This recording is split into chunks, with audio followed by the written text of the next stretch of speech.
فلامی پیدا ہوا، ماں میری جب تو اچھی بنی تو تو نے اچھے کو جنم دیا، تیری گود سے سلطان صلاح الدین ایوبی پیدا ہوا، اور میری ماں جب تو اچھی بنی تو نے اچھوں کو جنم دیا تو تیری گود سے تاریخ۔ آپ کسی بھی مذہب کا بغور مطالعہ کیجئے اور جائزہ لیجئے، ہر مذہب کے ماننے والے اور ہر دھرم کے پیروکار اپنی شادیاں اپنے مذہب کے مطابق اور اپنے عبادت گھروں میں جا کر کے کرتے ہیں، اور وہاں پر جو ان کی رسومات ہیں ان کو اچھے طریقے سے ادا کرنے کی کوششیں کرتے ہیں۔ اس کے برخلاف آپ مسلمانوں کی شادیوں میں جاؤ اور مسلمانوں کی بیاہ شادی کے پروگراموں میں آپ جا کر کے دیکھو گے جہاں تمام فحاشیت اور عریانیت ہو رہی ہو، ناچ گانا ہو رہا ہو اور سر عام گانے بجائے جا رہے ہوں، ایسی جگہوں پر ہی نکاح کی مبارک مجلس کو منعقد کرتے ہیں اور مولوی اپنی بغل میں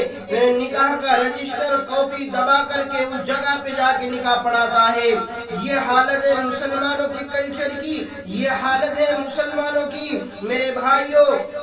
نکاح وہ مبارک سنت ہے اللہ کے نبی کی صلی اللہ علیہ وسلم کی، وہ مبارک سنت ہے جس کے بارے میں اللہ کے نبی نے فرمایا النکاح من سنتی فمن رغب عن سنتی فلیس منی، او کما قال علیہ الصلوۃ والسلام کہ نکاح میری سنت ہے، اور سنت سے جس نے اعتراض کیا، جس نے سنت کا انکار کیا وہ ہم میں سے نہیں ہے۔ لیکن اس سنت کو اللہ کے نبی صلی اللہ علیہ وسلم کی سنت کو بھی ہم ایسی گناہوں کی جگہ میں ادا کراتے ہیں جہاں پر ناچ گانا، بے پردگی، عورتوں اور مردوں کا مخلوط اکٹھے ہو کر کے وہاں پہ کھانا کھانا اور وہاں پروگراموں میں شرکت کرنا، ایسی جگہ پر ہم اپنے علماء کو بلا کر ذلیل نہیں کرتے تو اور کیا کرتے ہیں؟ اور یہ بیچارے ائمہ مساجد اتنے مجبور ہوتے ہیں کہ اگر یہ منع کر دے اور یہ کہہ دے کہ مسجد کے اندر ہی آ کر کے نکاح ہوگا تو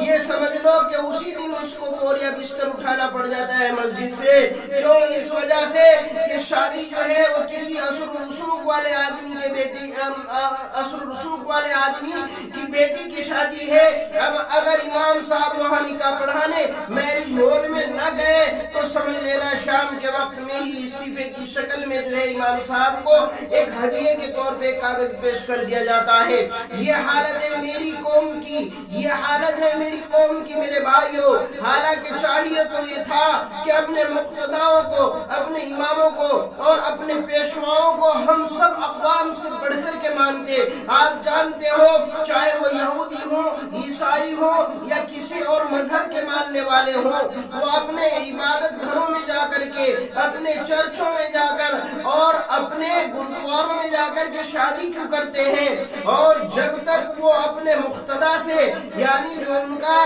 دینی رہبر بنا ہوا ہے، ان کے مذہب کا ان کا رہنما ہے، جب تک اس کا آشیرواد نہ لے لے، اس کی دعائیں نہ لے لے، تب تک وہ نہیں سمجھتے کہ ان کی شادی ہو چکی ہے۔ لیکن یہاں حالت تبدیل ہوئی ہے، اور یہاں امت مسلمہ کی حالت یہ ہے کہ بیاہ کے اندر، شادی کے اندر جو سب سے اہم اور ضروری کام ہے، یعنی یہ سمجھیے کہ فرض عین ہے، یعنی نکاح کے بغیر شادی ہے ہی نہیں، تو ظاہر سی بات ہے شادی کرنے کے لیے نکاح شرط ہے، اور نکاح نبی صلی اللہ علیہ وسلم کی سنت ہے، تو ہم اس کو کس طریقے پر انجام دے رہے ہیں، کس طریقے پر ہم اس کو ادا کر رہے ہیں؟ چاہیے تو یہ تھا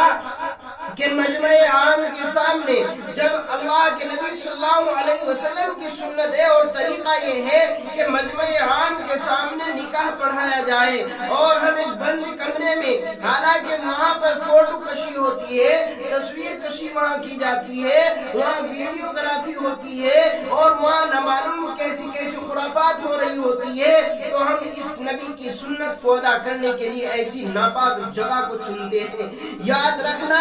میری ماں اور بہنوں، اگر یہی حالت رہی اور اسی طرح نکاح کی سنت کی ناقدری ہوتی رہی اور سنت کی بے قدری ہوتی رہی، تو پھر یاد رکھنا کہ تمہارے گھرانوں سے دین کے کے دائی نہیں، دین کے شیدائی نہیں، تمہاری دشمن تمہاری بغلوں سے تمہارے دشمن، دین کے دشمن اور تمہاری بغلوں سے لچے لفنگے جنم لیں گے۔ یاد رکھ میری ماں اور بہن، جب تو اچھی بنی تو نے اچھوں کو جنم دیا، اور تیری گود سے نبی پیدا ہوئے، تیری گود سے اولیاء پیدا ہوئے۔ جب تو اچھی بنی تو نے اچھوں کو جنم دیا، تیری گود سے بایزید بستانی پیدا ہوا۔ ماں میری جب تو اچھی بنی تو نے اچھے کو جنم دیا، تیری گود سے سلطان صلاح الدین ایوبی پیدا ہوا۔ اور میری ماں جب تو اچھی بنی تو نے اچھوں کو جنم دیا، تو تیری گود سے طارق بن زیاد پیدا ہوا۔ میری ماں جب تو اچھی بنی تو تیری گود سے اچھے بچوں نے جنم لیا، تیری گود سے طارق بن زیاد اور موسیٰ بن نذیر جیسے بہادر اور نڈر لوگ پیدا ہوئے۔ میری ماں جب تو اچھی بنی تیری گود سے حافظ قرآن پیدا ہوئے۔ میری ماں جب تو اچھی بنی تو تیری گود سے علماء دین نے جنم لیا۔ میری ماں جب تو اچھی بنی تو تیری گود سے دین کے دائی، دین کے شیدائی پیدا ہوئے۔ اور میری ماں جب تو بری بنی، جب تیرا کیریکٹر خراب ہو گیا، جب تیری نظریں خراب ہو گئی، تیری گود سے لچے اور لفنگوں نے جنم لیا۔ جب تو بری بنی تو ابو جہل تیری گود سے پیدا ہوا۔ میری ماں جب تو بری بنی تو فرعون جیسے جاہل تیری گود سے پیدا ہوئے۔ میری ماں جب تو بری بنی تو نے بروں کو جنم دیا۔ اور یہی نہیں بلکہ علم کو نہ جاننے والے جاہل، علم کو نہ ماننے والے، علماء کی ناقدری کرنے والے جاہل تیری گود سے پیدا ہوئے۔ جب تو اچھی بنی ہے تو نے اچھوں کو جنم دیا، اور جب تو بری بنی ہے تو نے بروں کو جنم دیا ہے۔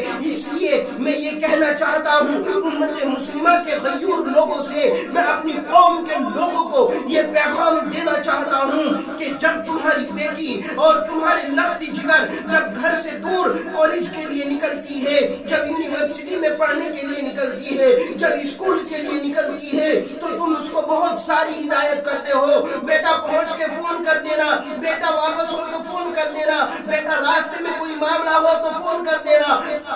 اور یاد رکھو جب تم اپنی بیٹی کو اتنی ہدایات کرتے ہو، وہ گھر سے نکلتی ہے، تم پوچھتے ہو کاپی تو نے بیگ میں رکھ لی ہے، کتابیں اٹھا لی ہے، چپل کون سے پہنے ہیں، جوتے پہن لیے ہیں، جرابیں پہن لی ہے، پورا کر لیا ہے، یہ کر لیا ہے، بالوں میں کنگھی کر لی ہے، منہ دھو لیا ہے یا نہیں دھویا ہے، دانت صاف کیے ہیں یا نہیں کیے ہیں۔ جب اتنے سوال کرتے ہو، ہدایت دیتے ہو، تو اپنی لخت جگر کو، اپنی نور نظر کو ایک ہدایت اور دے دیا کرو کہ بیٹی دیکھو سب کچھ تم نے اپنے بیگ میں رکھ لیا، کتابیں بھی رکھ لی، اپنی ضرورت اور پڑھائی کا پورا سامان تم نے اپنے بیگ میں بھر لیا ہے، تو خدا کے واسطے تم جا رہی ہو تو ہماری عزت کو بھی سلامت رکھ لینا، تیرا مجھ پر یہ احسان ہوگا۔ اگر ایک روتا ہوا گڑ گڑاتا ہوا باپ اپنی بیٹی سے یہ کہہ دے، میں سمجھتا ہوں اس بیٹی کی بے حیائی کرنے کی بالکل جرات نہیں ہو سکتی، اس بیٹی کے اندر ہمت پیدا نہیں ہو سکتی کہ وہ اپنے باپ کی دولت کو لات مار کر کے بھاگ جائے۔ آج کا معاشرہ بگڑا ہوا کیوں ہے؟ میرے نوجوانوں کی وجہ سے ہے۔ ارے وہ نوجوان جو کما کے کھا سکتے ہیں، جو اپنے قوت بازو کا استعمال کر کے اچھا مال و دولت حاصل کر سکتے ہیں، لیکن جہیز جیسی لعنت ان کے دلوں کے اندر گھر کر چکی ہے اور ان کے گھروں کو تباہ و برباد کر دیا ہے۔ وہ نوجوان کہ جس کو اللہ نے قوت بازو عطا کیا تھا، آج وہ جہیز پہ پلنے کی بھیک مانگتا ہے، آج وہ اپنے ساس سسر کے سامنے پلہ پھیلا کر کے، اپنا دامن پھیلا کر کے بھیک مانگتا ہے۔ چاہیے تو یہ تھا کہ اپنے قوت بازو کا استعمال کرتا اور خوب دولت اکٹھی کرتا، اور پھر جا کر کے اپنی بیوی کا ہاتھ اس کے میکے والوں سے مانگ لیتا کہ ہمیں کچھ نہیں چاہیے۔ آج ہمارے معاشرے میں، ہماری سوسائٹی میں، آج میری قوم کے اندر یہ ارتداد کی لہر ایسے ہی نہیں آئی۔ اس کے سب سے بڑے ذمہ دار میری قوم کی جوان ہے کہ جنہوں نے جہیز جیسی لعنت کو دل میں جگہ دی، جس نے جہیز جیسی لعنت کو محبت کی نظر سے دیکھا، اور پھر وہ غریب بیٹیاں، وہ غریب جوان بیٹیاں کہ جن کے یہاں دینے کے لیے جہیز نہیں ہے، ماں باپ ان کے غریب ہیں، ان کے پاس دینے کو کچھ نہیں ہے، میرے بھائیوں وہ بیٹیاں پھر راہ فرار اختیار کرتی ہے، پھر وہ نہیں دیکھتی کہ میں کس کے ساتھ نکل رہی ہوں، میں کس کے ساتھ جا رہی ہوں، میں کون سے مذہب میں جا رہی ہوں۔ وہ بے سمجھ جاتی ہے، باپ میرا غریب ہے، میرے باپ کے پاس اتنی دولت نہیں ہے کہ وہ مجھے بیاہ سکے، وہ میری شادی کر سکے، وہ میرے لیے کوئی مسلم لڑکا دیکھ سکے۔ وہ سمجھ جاتی ہے اپنے باپ کی لاچارگی کو، وہ سمجھ جاتی ہے اپنے باپ کی بیچارگی کو، اور پھر وہ غلط قدم اٹھاتی ہے اور اپنے مذہب کو خیر آباد کہہ کر، اپنے باپ کے گھرانے کو ٹھوکر مار کر اور مسلم نوجوانوں کی غیرت پر تھوکتے ہوئے وہ بھاگ جاتی ہے اور دوسرے مذاہب کے اندر جا کر کے شادی کرنے پر مجبور ہو جاتی ہے۔ یہی وجہ ہے کہ جس نے ارتداد کو میرے معاشرے میں، میری قوم کے اندر بڑھاوا دیا، آج لاکھوں لڑکیاں ہیں جو ارتداد کی لہر میں بہہ چکی ہے اور اپنے گھرانوں کو، اپنے خاندانوں کو، اپنے قبیلوں کو، اپنے مذہب کو چھوڑ کر کے وہ غیروں کے مذہب میں بھاگنے پر مجبور ہے۔ ارے میرے قوم کے نوجوانوں، میری قوم کے بھائیوں نوجوانوں، اگر آج بھی تم نے اتنی غیرت اپنے اندر پیدا نہ کی کہ تمہیں پتہ چل جائے کہ یہ بیٹیاں کیوں بھاگ رہی ہے، اور پھر بھی تم جہیز جیسی لعنت کو اپنے دل کے اندر جگہ دو، تو سمجھ لینا کل قیامت کے دن اللہ کے سامنے تمہیں بھی جواب دہ ہونا پڑے گا، اور تمہیں سوچنا پڑے گا، تمہیں اللہ تبارک و تعالیٰ کے سامنے جواب دینا ہوگا کہ جب اللہ نے تمہیں قوت بازو دیا، کما کر کھانے کا حوصلہ دیا، طاقت و ہمت عطا فرمائی، ہنر دیا، کما کے کھاؤ، لیکن تم نے پھر بھی جہیز جیسی لعنت کو سب کچھ سمجھ لیا، جس کی بنا پر قوم کی نوجوان بیٹیاں، امت مسلمہ کی شہزادیاں غیر ایمان والوں کے ساتھ بھاگنے پر مجبور ہو گئی۔ آخر کیا وجہ ہے؟ میری قوم کا نوجوان دلدل کی طرف کیوں گھستا ہوا جا رہا ہے؟ ہم حکومت اور اس کے کارندوں کو بھی یہ کہنا چاہتے ہیں کہ ہمارے معاشرے میں، ہمارے ملک میں جہیز جیسی لعنت بڑھتی جا رہی ہے، جس کی بنا پر ہزاروں بہوؤں کو، بہو بیٹیوں کو نظر آتش کر دیا جاتا ہے، زندہ جلا